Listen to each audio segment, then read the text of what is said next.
Alô, minha rapaziada. Então, dando prosseguimento ao nosso programa, né? Dando continuidade ao que vocês aprenderam na semana passada sobre eletrodinâmica. Hoje eu vou comentar com vocês rapidamente sobre as leis de Ohm, tá? Desculpa, pessoal, não tô com corona, tá? Ou não ainda, pelo menos. Enfim, eu vou falar com vocês sobre as leis de Ohm que dizem respeito à facilidade que um condutor possui em fazer a passagem de corrente elétrica e da transformação da energia elétrica em outras formas de energia pelo condutor elétrico, tá bom? Então vamos lá. Do que falam as leis de Ohm mesmo? Então as leis de Ohm, né? Leis de Ohm são leis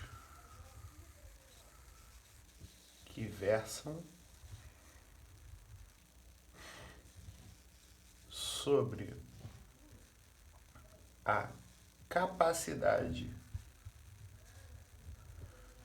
de conduzir corrente elétrica ou transformar energia elétrica, tá? Depois a gente vai comentar sobre esse processo de transformação de energia elétrica, em que a energia elétrica se transforma, tá bom? Mas primeiramente eu preciso comentar com vocês sobre essas partes aqui das leis de Ohm, né? A primeira lei de Ohm é a lei que fala sobre a proporcionalidade entre a resistência elétrica de um material, né, ou melhor dizendo, a impedância, que é é o principal estudo das leis de Ohm, né? Então, ela fala sobre a proporcionalidade entre a diferença de potencial e a corrente num condutor, tá? Então, ó, primeira lei de Ohm, proporcionalidade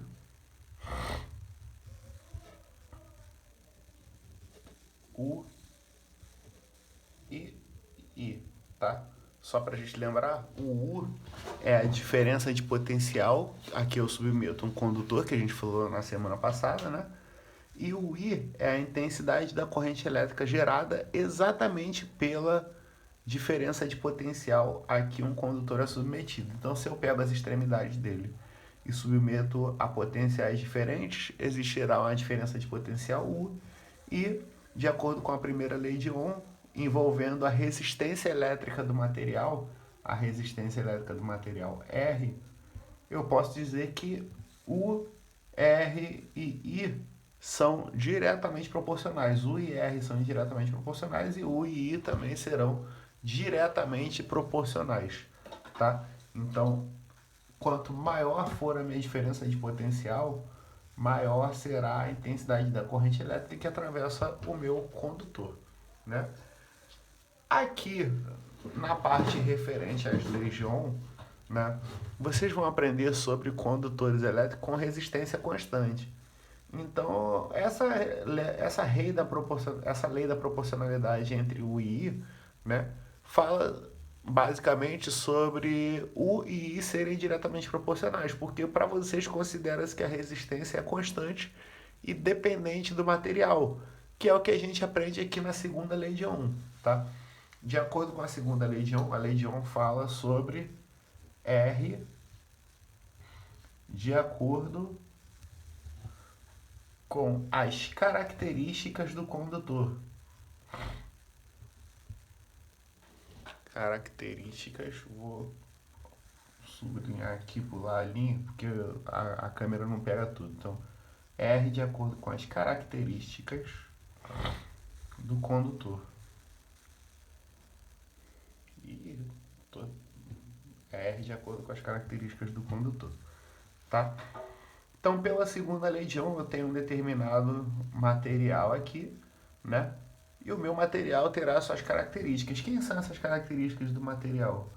Rho, que é a minha resistividade do material,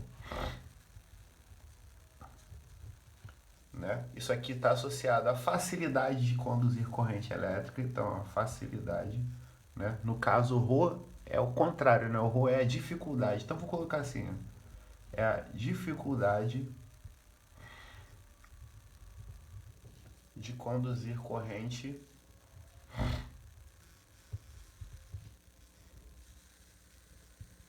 de um material, tá? Não costuma se falar muito disso, mas dando um toque em vocês aí, a resistividade é o contrário da condutividade de um material. O meu L é o comprimento do material, tá? Então aqui é o comprimento. E o A é a área da secção. Secção. Nossa, tá saindo tudo feio hoje. Secção transversal, tá?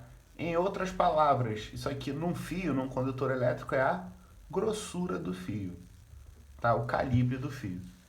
E aí, a resistência elétrica desse fio, desse material R, será dada pela relação ρ L sobre A, né? Resistência é ρ L sobre A, né? A resistência em unidade do sistema internacional, unidade para resistência, que na verdade o nome correto é impedância, mais uma vez, é dada em ohms, essa letrinha bonitinha grega aqui, que é o ômega, tá? Mas a tradução é ohm, ok? Então, assim eu tenho a resistência elétrica do meu material de acordo unicamente com as suas características, independentemente de DDP ou corrente, que é sobre o que fala a primeira lei de Ohm. E aí, a partir dessas leis de Ohm aqui, a gente tem os nossos resistores ômicos, tá? Que são os estudados por vocês, né? Qual é a história dos resistores? Para que um resistor serve? Então, um resistor, só para vocês já irem criando essa noção, um resistor é um dispositivo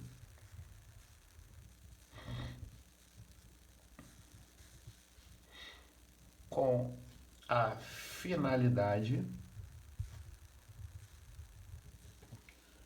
de ampliar a transformação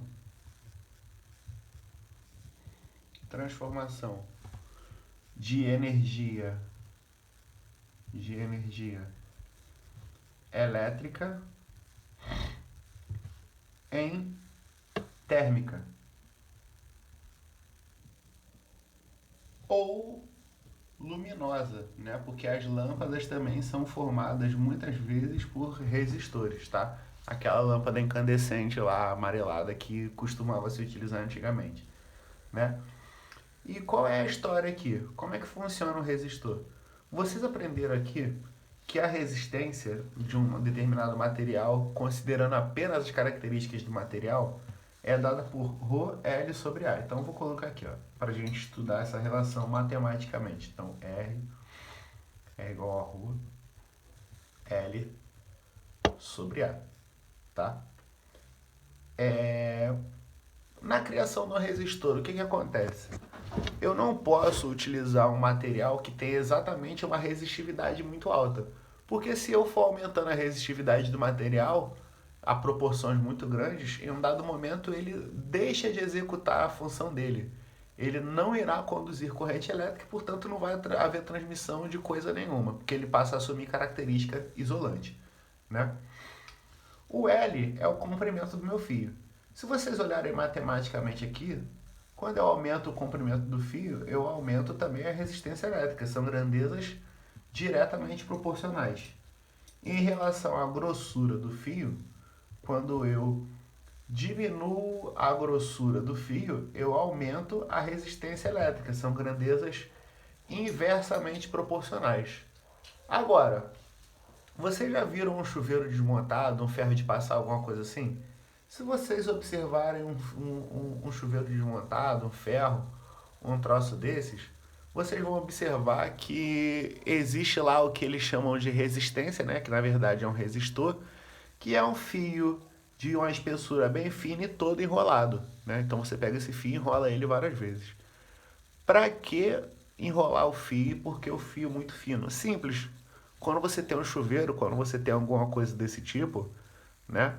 Se você enrola o fio, você usa mais fio, então você aumenta o comprimento. Se eu aumento o comprimento, aumenta a resistência. E por que o fio é fino? A área da secção transversal é a grossura do fio, né? Quanto menor a área, maior a resistência. Então eu acabo criando um material capaz de conduzir corrente elétrica que possui alta resistência. Então assim ocorre com uma grande intensidade a transformação da energia elétrica em energia térmica, tá? Inclusive esse fenômeno tem um nome bacana chamado efeito Joule, tá? Efeito Joule é exatamente a conversão de energia elétrica em energia térmica. E aí a gente tem os nossos resistores, eles são representados nesses três formatos aqui, ou o matinho assim, né? Ou a caixinha aqui fechada, né? Ou esse aqui que tem uma representação especial que é o nosso reostato, tá? O que é o reostato? O reostato é um resistor com o R variável, tá? Como é que o R é variável? Como é que funciona no reostato? Eu tenho as opções de ligar aqui, então eu posso ligar ele aqui no final, posso ligar ele aqui no meio, posso ligar aqui no comecinho. Qual é a diferença? Se eu ligar aqui no começo, o comprimento do resistor fica menor. Se o comprimento fica menor, então a resistência fica menor. E se eu ligo ele mais para o final, eu aumento o comprimento, a resistência é maior. Ah, então eu consigo fazer a resistência variar de acordo com a posição de ligação. É isso aí, meu filho. É assim que funciona o reostato, tá? E só para fechar aqui, eu vou conversar com vocês sobre a característica gráfica dos resistores ômicos, tá? Só uma coisa interessante aqui que vocês precisam tomar conhecimento, que é a representação gráfica da relação U-I no resistor ômico. Ficou até feioso o meu gráfico, mas tudo bem. Caracteristicamente, o que esse gráfico sempre vai apresentar? Esse gráfico sempre parte da origem, tá? Porque se eu não tiver DDP, não tem como eu ter corrente, então ele tem que partir da origem. Tem que partir da origem.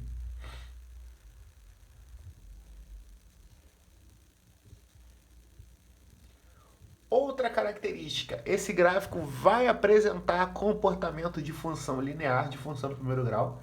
Ele vai apresentar o comportamento de reta.